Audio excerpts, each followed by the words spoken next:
Hello, everyone, and welcome to the Close Call Show. Today's episode is super special for me. That's because I have a superstar founder and a rare founder. I call her rare because Hey Savi and her team is only the second ever all female founded tech business that's raised more than £2 million in the UK in a pre seed round. How rare is that?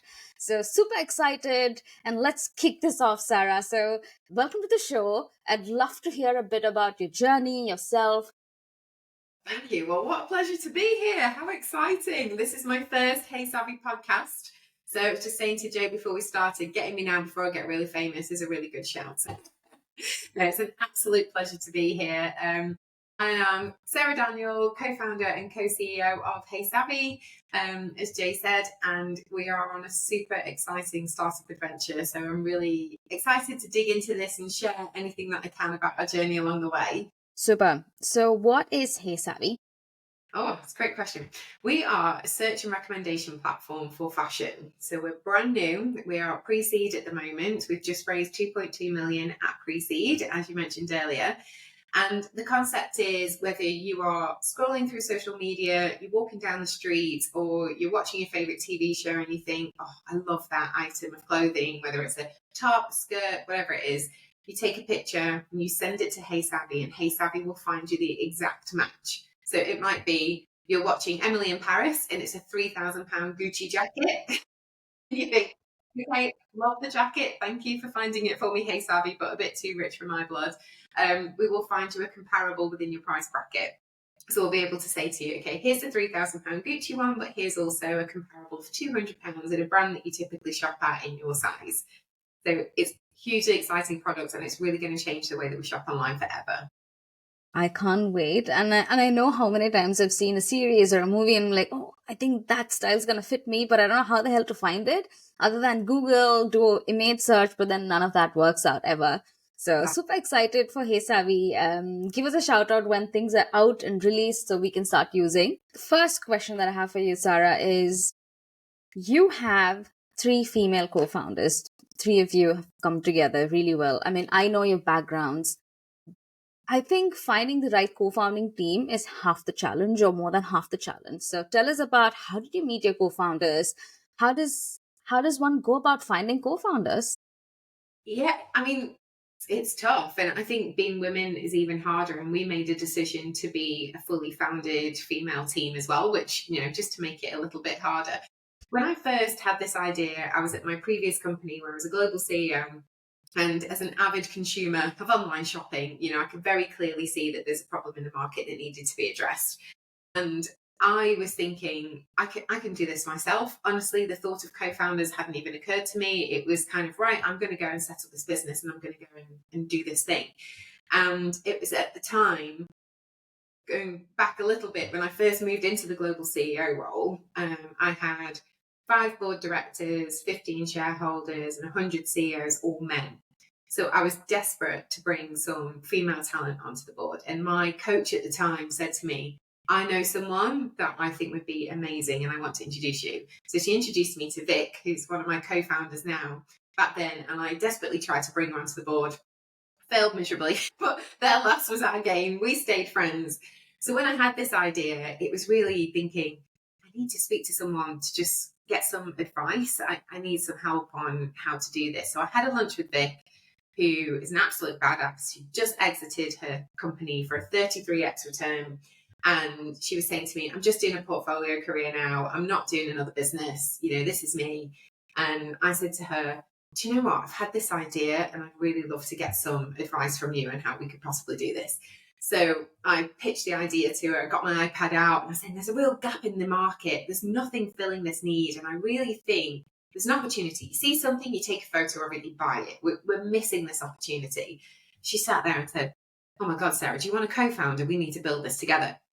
And at the time, this whole co-founder notion never even occurred to me, as arrogant as it sounds. I just really wasn't au fait with setting up a business and doing this together. And I said, oh, can I get back to you? And I went home to my husband and said, you won't believe it. Vic wants to do this business with me. And he was saying, wow, okay. And I was telling him all about how she started and exited a Mm-hmm. company for a 33x return, and like she's really huge in the tech industry, and she knows everyone. And he went, why wouldn't you do this with her? And I went, it's a very excellent question. Like, why wouldn't I? And so, I had this meeting with her and said, I've never done this before. I was a CEO on my own, on an island in this business previously. It never occurred to me that there was partners or people that you did this with. And so we sat down and she really explained to me the concept of having a co-founding team. And I thought, wow, this is incredible. And, at the time, the two of us set up the company last year. And like I said, Vic had the start and exit experience. I have the global expansion experience. But very quickly we realized none of us know how to build a tech product, which is a tiny insignificant detail. And so we then reached out to the networks of who could we potentially have come and join this rocket ship with us. And Vic previously worked with someone from eBay in her previous life who was the CMO of eBay. He then went on to be the CMO of Farfetch. And he went, you know what, I know someone and I think I could introduce you. In comes Angela, our now third co-founder, queen of product, as we all call her, who she's worked for every major tech company you can think of. And she was just about to take the CPO job for a huge global fashion company. And we said, don't do that. Come and work with us for free. This makes way more sense. And ridiculously, she did. And so just like that, we had this real trifecta of start and exit experience, global product build experience, and global expansion experience. And it just clicked. And when we first started, we were calling it Savi back then. We weren't calling it Hey Savi. The whole name came from Sarah and Vic, Savi. And then when we found Angela, we went, how are we going to connect Angela? And Angela's initials are Angela Vinci. So she just fit perfectly as the AV right in the middle. So it was all just meant to be. And it was incredible just having this match of power women together. Wonderful story where one thing leads to another, serendipitous meeting, and things add up at the end. So if you're speaking to another aspiring entrepreneur that's just thinking about setting something up, what would be your tips to, how do they unlock this network? Should they shamelessly ask everyone that they know on LinkedIn? How should one go about finding co-founders? Yeah, networking is critical, Mm-hmm. absolutely critical. And I think I'd got way too comfortable in my previous role. I've been there for 7 years and it was just too easy for me to slot into that industry, feel very comfortable, only talk to people around me in that little world. And I had lost my networking ability. And now I network with a vengeance, especially in the tech industry. And I would say there are so many incredible groups that can really help with this kind of problem in tech. So from someone outside of it that's come in, I have been really empowered by how much collaboration happens. And I think this is almost seen as normal in tech, but it's not in any other industry. It's fiercely competitive. You would never share in any other industry ever. The amount of open conversations I've had that I've thought, this feels a little bit risky actually, sharing this level of information, but it's been brilliant. So if you are a female founder or male founder, if you're a founder looking for support in the tech industry in particular, I would absolutely recommend Boardwave.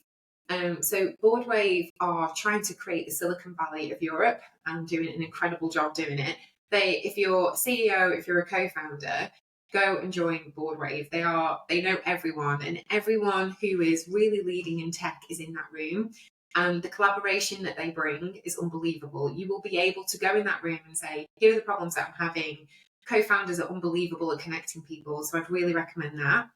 Another group is called Wits End, who have just the most incredible powerhouse women in tech you've ever met. And again, hugely collaborative, have WhatsApp groups, any problems, people are just jumping in there saying, hey, I really need some help with this. And the third one is Female Founders Rise. And Emmy Faust is doing an incredible job bringing those women together.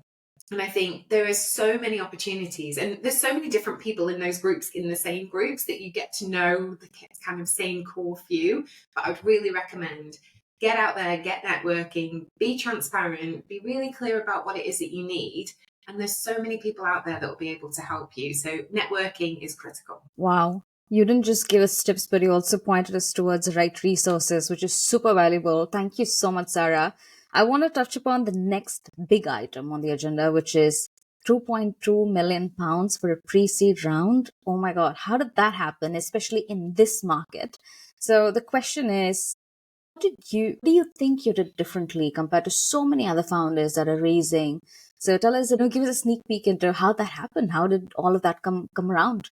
Yeah, well, and it was tough. Of course, it's tough in this market. It's really difficult. We made a very conscious decision early on that we weren't going to take corporate money. We wanted to keep control of our business for as long as possible. That was really important to us. And we are not starting in our parents' basement. We're starting as three very senior business leaders. We know what we're doing. We don't need babysitting. We just needed money to make the dream a reality. So we made a very clear and conscious decision of we were going to go out to friends, family, angels, and strategic kind of networks versus going out to VC investment. But even doing that, we started off with a very clear pitch deck. Like, we made sure we absolutely nailed what is it we're trying to do, what is the approach we're taking, why are we different, and why should you give us the money? We hired a fractional CFO to make sure that we had an incredibly detailed P&L and cost model. We spent ages benchmarking comparables in the industry, outside of the industry, making sure that we were really clear on what the cost modeling framework was actually going to look like. And we made time for every single person. So, whether it was a friend, whether it was someone who ran a syndicate, whether it was an angel, if they wanted a pitch from us, they got a pitch from us, and we absolutely nailed it. We rehearsed to the point I could probably do my co-founder's pitch for them, and I know exactly what they will say. We picked the order that we did it in. It was never awkward. We never trod on each other's toes because we were very clear about what each other would cover, and we made sure that we covered the key pieces throughout. So I would say, even if I speak to so many people who are saying, oh, I'm only going for 200K, and they send me a deck to have a look at, I've had probably 3 or 4 recently, and they're sloppy, and people see it as, it's only 200K. People, that only 200K, you're asking people to part with maybe 5 grand each, 10 grand, whatever the amount. That's people's money that they've worked for. So we treated every single meeting that we had as a VC. Really, we came professional, we came correct, we had a pitch deck nailed, we got it down really quickly that we could actually do the pitch and introductions in 10 minutes max, because most of the conversations were 30 minutes, because then you teed off most of the questions early. People will then had 20 minutes to say, okay, can I dig in to really check you guys know what you're talking about, which gave them time. But also, we weren't everyone's cup of tea. So, if someone did turn us down, that's okay. Don't be afraid to ask for a referral. And so quite often we'd say, yeah, we get it. Maybe it's not the right time for you. Maybe we're not the right kind of business. Maybe, whatever it is that's the blocker for you. But could we ask you, do you know anyone that we might be interesting to? And that was really opening as well, because so many people went, oh, actually I do. My friend invests, or I know an angel that does, and then quite often they would introduce someone, then come back and say, actually they're in, so now I'm going to be in. There was a lot of FOMO that happened that to me was unbelievable. There was lots of, well, if they invest, then they invest, and they invest, and they invest, then I'll invest. There was a lot of that happened. So we were just really, really clear on our approach. We treated it incredibly professionally, so that by the time everyone left us, whether they invested in us or not, they were singing our praises. So every room we walked in, people went, oh, you're HeySAVI, yeah, I've heard of you, because we just got our message out there to everyone that would listen. We were really loud about it. And, having Vic was our absolute superpower, because she'd exited her company and got such an incredible return previously that obviously anyone who had either invested with her before or had missed out before were going, right, I'm not missing out on this one. So she really opened up a huge amount of doors for us as well. I cannot start about how insightful, candid, and real this advice is, because creating FOMO, creating a hot round is everything. And I think you've sort of nailed it. And I also know, Sarah, that you managed to complete this entire close in 6 weeks, if I'm not wrong. Yeah, we did. So rehearsing, fantastic. Everyone should do that, because more often than not, when I meet founders, co-founders in a call, they're speaking over each other. It's really annoying. Then I know you're not prepared enough. So come to me when you're prepared, and they've lost the momentum. So before you started reaching out, sending warm, cold emails, did you have like a Airtable or an Excel sheet of these are the names and these people are going to give me warm intros? So tell us a bit about that prep stage. Yeah, a big old messy spreadsheet was the approach of just dumping on every name we could potentially think about, every friend, family, angel, syndicate, everyone we could think of who have we crossed paths with, who have we been in a room with. Oh, I know they mentioned that person one time that they might be able to. I said it all the time, there's no shame in this game. You've just got to go for it. And I got to the point of there's no harm in asking. And I was just kind of at the point I would go out to anyone and say, look, I totally appreciate it's a lot of money. We had a minimum 20K that we asked for. Friends and family, a lot of them couldn't afford that. And I was saying, fully understand and expect that, but is there anyone that you can introduce us to? And we almost kind of activated people all over the place to go and be our mini bidders for us. And anyone who did invest, who can you go and help us with? So yeah, absolutely started with a messy spreadsheet of hundreds and hundreds of people that we've ever met. And we had a traffic light system of people we've spoken to that we look like, could be a green light, people who are in amber, people who are an absolute no-go that, don't contact them again, leave them alone. We did kind of 3 rounds. So the first round was the pre-warm-up of, hey, just letting you know, we're going to be opening this up in 1 week, 2 weeks time. I can't remember what the period was now.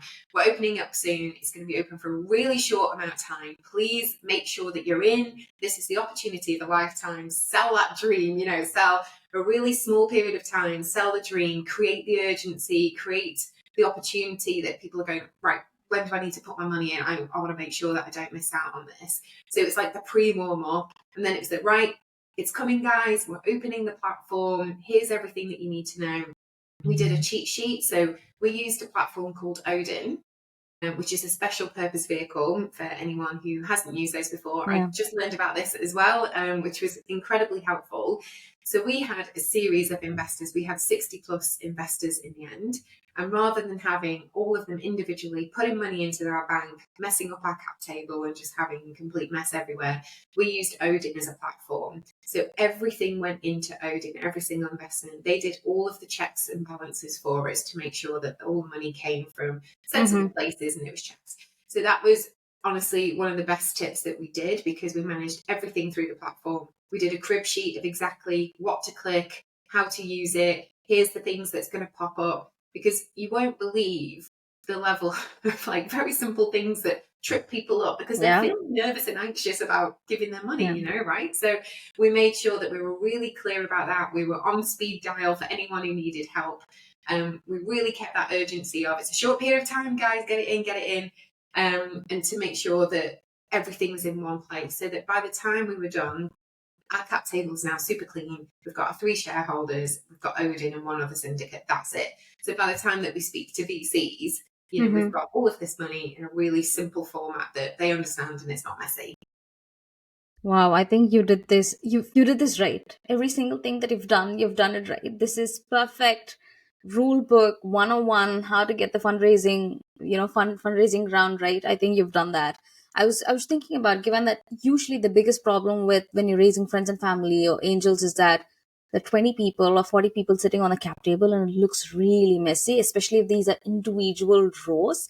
And I always say cap table is your most precious real estate. So sort of save that and protect that. I think going through an SPV or some sort of vehicle is such a smart move.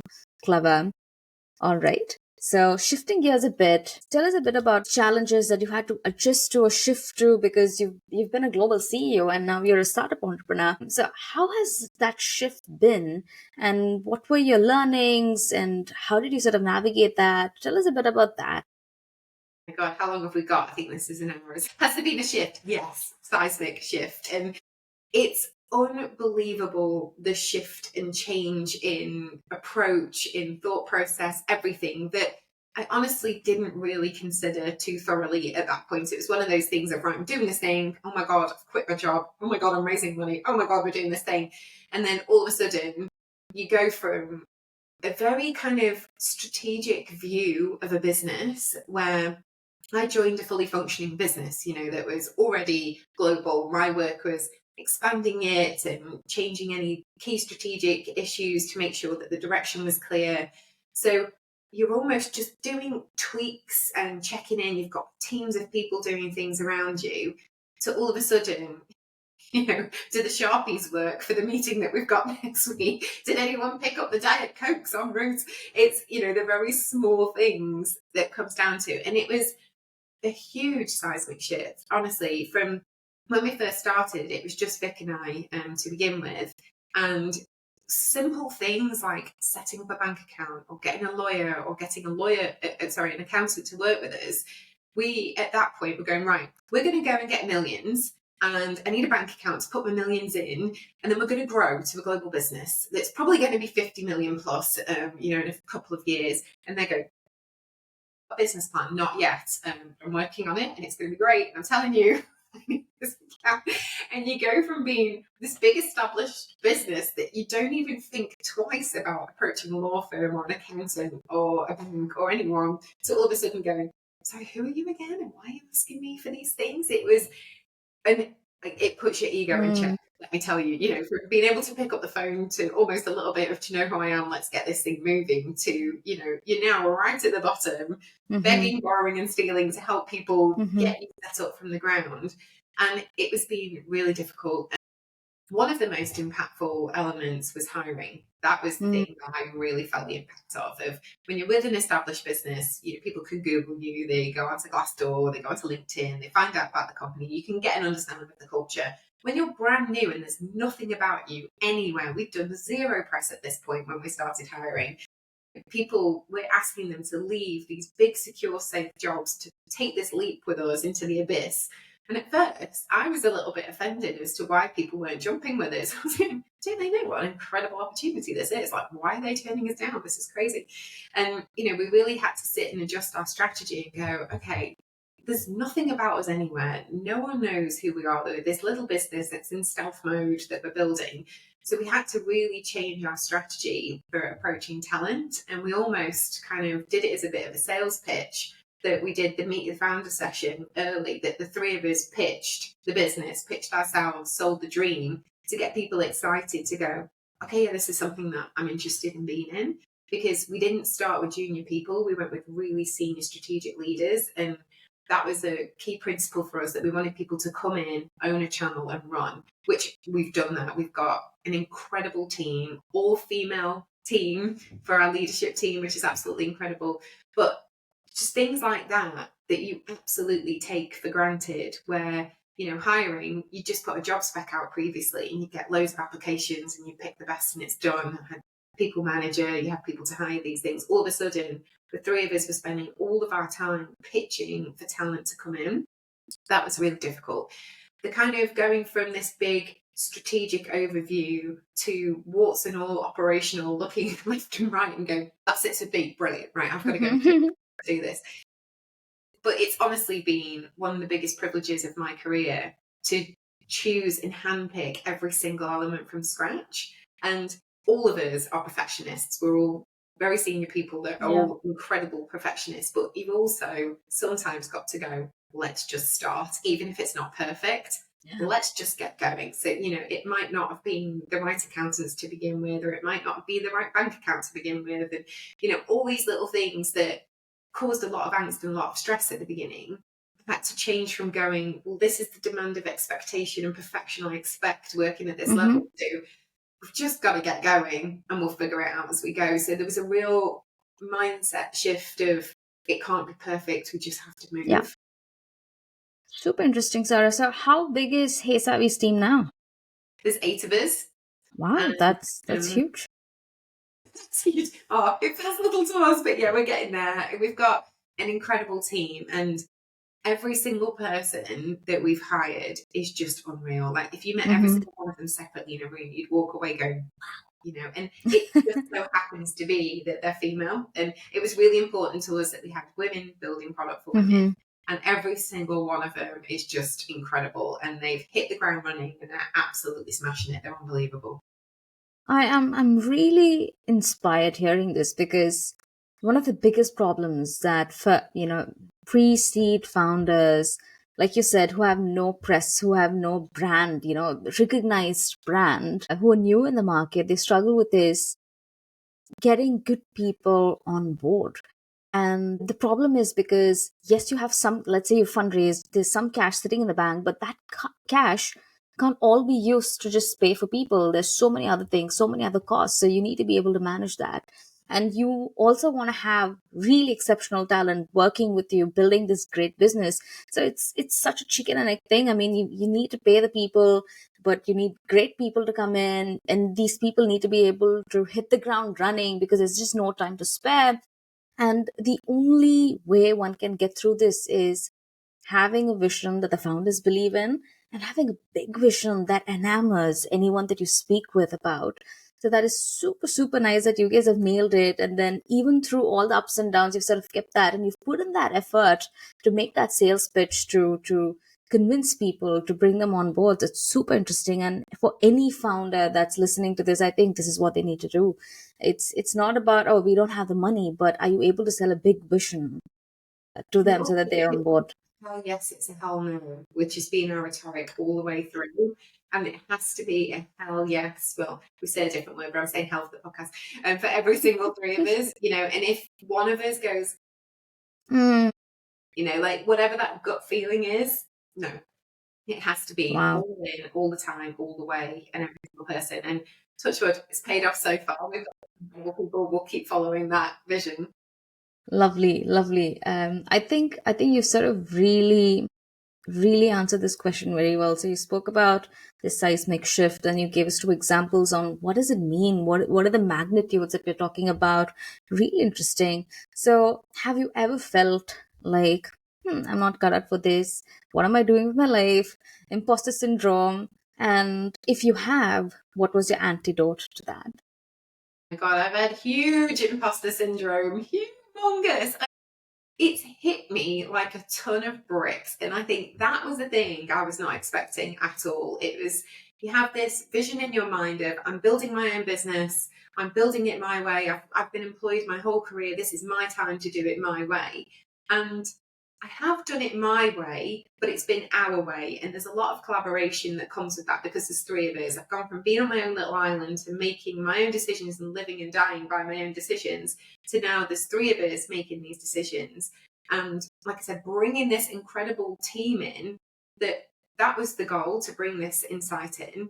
But then all of a sudden going, oh my God, I don't understand half of what they're talking about. I've got an engineer who talks to me sometimes, I'm understanding 1 in 10 words. She'll laugh if she hears this. I'm sitting there going, okay, great. Yeah. We've got data scientists talking to me. We've got research who she's just incredible. Her brain is like candy, and I got to the point a little bit that I thought, where's my place here? Because I've gone from this overall, I know exactly where everything is, I can feel all of these things coming, to these incredible brains. They don't need me, they're running, they're pacing ahead. I'm trying to keep up, learning about all of these engineering and data science terms I've never heard before in my career. It's like learning Yiddish, and I'm sitting there thinking, what am I doing running this company? Oh my God. And I spiraled pretty hard, not even that long ago, probably a couple of months ago. I thought, what am I doing? What's my impact here? I can't do it. And I really had to rationalize myself out of the hole to go, okay, are you an engineer? No. Are you here to build a product strategy? Well, no one would expect me to do that. Is anyone asking me to write code? No, of course no one's asking me to write code. Why would I write code? Okay, what can I do for the business that's going to ensure that we're successful? And I had to really apply logic to, what am I great at that's going to help the company be great, that takes me out of the hole that I'm in to, focus on what I'm really good at. Okay, well, I know how to build a global, stable business. I know how to expand. I know how to make sure that we can be safe critically, so that while they're running, I'm going to make sure I ring fence every single one of them so that we don't fall, we don't hurt ourselves, we don't hurt our customers. Okay, what's the things I can focus on? Right, well, we had to start with a really small bank account when we started. Because like I said, it was just a pipe dream. We didn't even have a proper business plan. And then the next round was, okay, we needed to make sure that we had the bank to facilitate 2.2 million of income. Okay, well, the next round of investment could be 20, 50, 100 million. We don't know yet. I've got to make sure in the current bank account we have, we can't accept that. So I've got to make sure, right, how do I work with Barclays to make sure that that can work? Okay, I can do that. How do I work with the accountants to make sure that we have the right structure for expansion globally in place, so that the second we're ready and we have the next round of investment, I can scale, I can move, I've got the right structures. Okay, I know I can do that. Insurance. I know this is going to hit our consumers. How do I make sure that our consumers are safe? How do I make sure the company's safe? How do I make sure I'm ring fencing? Okay, legal structures, I can put all of that in place. And you have to like really break it down to what's my value here that's going to really help everyone to elevate what they're doing. And it's a strange feeling going from the front, flying the flag of follow me guys, like we're going this way up the hill, and I've always been that person, to almost I'm at the back now, making sure I've got everyone, right, everyone, don't worry, we're safe, move to the next step. Okay guys, I've got the safety net, let's move. And it's an ego question you have to go through yourself, where I'm used to being, like I said, flying the flag at the front, to all of a sudden I'm listening, I'm behind, I'm learning, but I'm making sure that we're covered. And, the really thing that I said to myself all the time was, don't judge a worm and how it climbs a tree.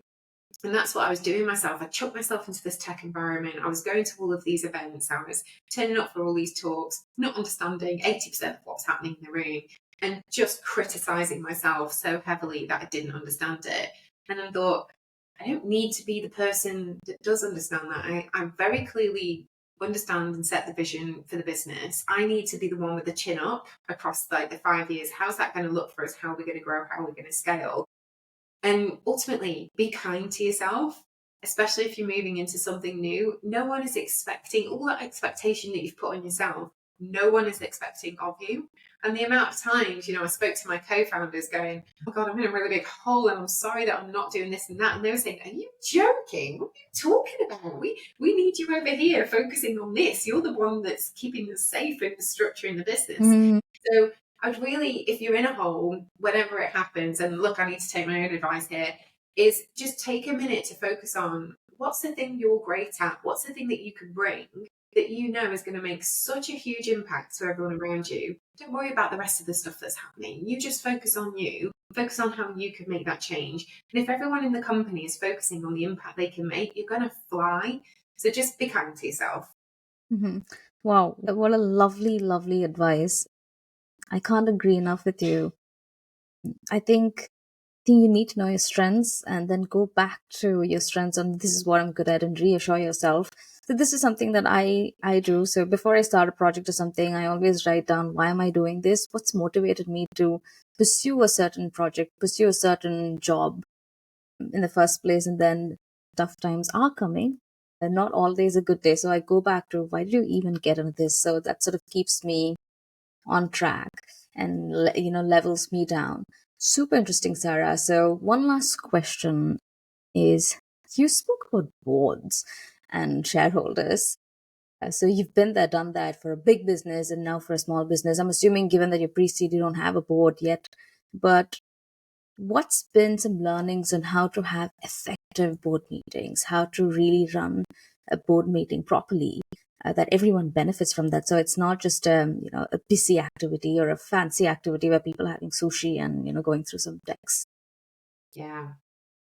It's a great question, and one that, everyone struggles with. So many women I've met in these networks that I've talked about, when the first thing they've said to me is, you've run a board before, haven't you? How do you manage all of the problems? Generally speaking, and this is a massive generalization, there's normally a series of egos that come into a board. Generally speaking, it's male dominant, versus female. So there's a different ego at play there, and there's a different kind of approach than maybe a female approach. And I would say, from a board perspective, what you do outside the boardroom is more important than what you do inside the boardroom. It is so critical and important to understand what is the key priorities and objectives to every single individual on that board, because they're going to be different and they're going to be competing a lot of the time.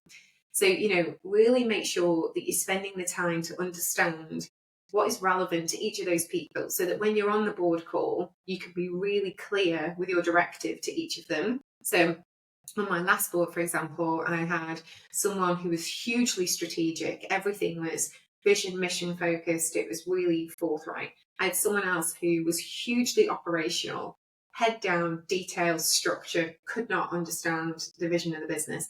Someone else incredibly tech focused, who really was like, well, how are we moving with the future of the business? How do we keep the tech element alive and well? Someone else who's very people and culture focused, who really focused on, well, what does this mean for the impact of the people?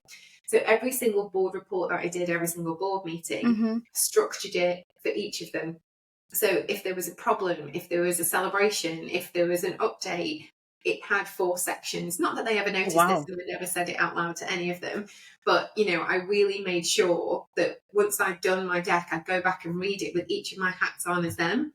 Okay, well, they're not going to care about probably these 3 or 4 things. How can I make sure I get their engagement, and how can I make sure that they're listening to what I'm saying? Well, I need to add this element to this, else I've lost them. How do I do this? How do I do that? So really making sure you know who's in the room. You're very targeted with exactly what you need from them. And also, if you have bad news, don't let them hear it for the first time in the boardroom. That is critical. I made that mistake early days.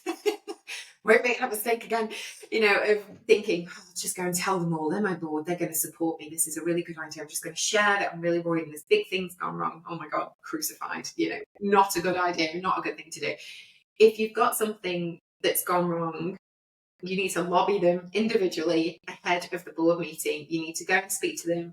This is the thing that happened. This is the learning that we've taken from it. This is what I'm going to do. In the board meeting, I'm going to ask you for your help on this specific element here, that I'm going to need your help. Can I count on you to support me? Yeah. Next call, same thing. Next call, same thing. So by the time you get to the boardroom, it's like, look, guys, I've shared with you all, I've had this really big problem this week. By the time you've got there, they've gone, thank you for calling. Oh, thank you for telling us all about it. I need your help now. There's a bit of ego at play here. You've got to implore to the strategic elements that they're going for. You need to be able to say, I need your help on these things to help me get out of this mess. And so, use the board for what is their critical agendas. Use it for your gain and use it for their gain as well. And make sure you're really lobbying every individual would be my key thought there. Wow. Just to summarize this, so that I have understood all of this. First thing, time outside the boardroom is more important, or equally as important as time inside the boardroom when everyone's together. And beautifully said, understand everyone's agenda. Everyone's got an incentive that could be different. They've got their own agenda. So understand that and curate your meetings to that particular persona. And yes, good news, deliver it late. Bad news, urgent now. Say it as early as you can and manage expectations. And I really love the fact that talk to them individually. Don't put everyone in a group, and if everyone's insecurities or their anger or their frustration might influence someone else. So have that individual conversations, bring them to ground level with you, and then bring them together to sort of resolve things and not mull over the problem again. Love it, love it. Wow, I felt like I'm seeing an episode of Billions when you're speaking about board. Really cool. All right, Sarah, thank you so much. One last question. This is the last, I promise. What about the future excites you? It could be future of HeySAVI, future of fashion, future of tech, or female entrepreneurship. That's a great question. The future of HeySAVI, I am so excited about, because it really feels like you ain't seen nothing yet. We are just getting started and we're going to absolutely fly. And I really do believe it's going to change the way that people shop online forever. And, I want it to be used as colloquially as, Netflix or Google. Yeah. I'm going to Google it. I'm going to HeySAVI it. That's what I want for our future. And I think I can't wait for that. I really do believe the future is female. I'm around so many incredible women that are changing the game in so many different businesses, and I feel incredibly privileged to be connected to so many of them. I think our time is coming, and we're really changing the way that businesses are led, the way that we communicate, the way that we hire, the way that we structure. I think the future is really bright for us. It's going to be tough. I think we've got some tough times coming. Getting investment is always going to be hard. Unfortunately, I don't think that's going to change anytime soon. I think from a political landscape, it's probably going to be quite difficult soon. But, as I said at the beginning, rely on those networks, connect with people who make you whole, and be vulnerable, be open, and find the right people that can really help you to make your vision true. And just be kind to yourselves and go forth and be awesome. What a wonderful conversation. Thank you so much for being very candid, bringing examples, giving us tips, not just esoteric tips, but also pointing us towards in the right direction, giving us pointers on what to do and how to sort of approach things. Really appreciate it. What a fantastic conversation, Sarah. Thank you. Thank you for having me. I think you're amazing, and I can't wait to listen to your other guests.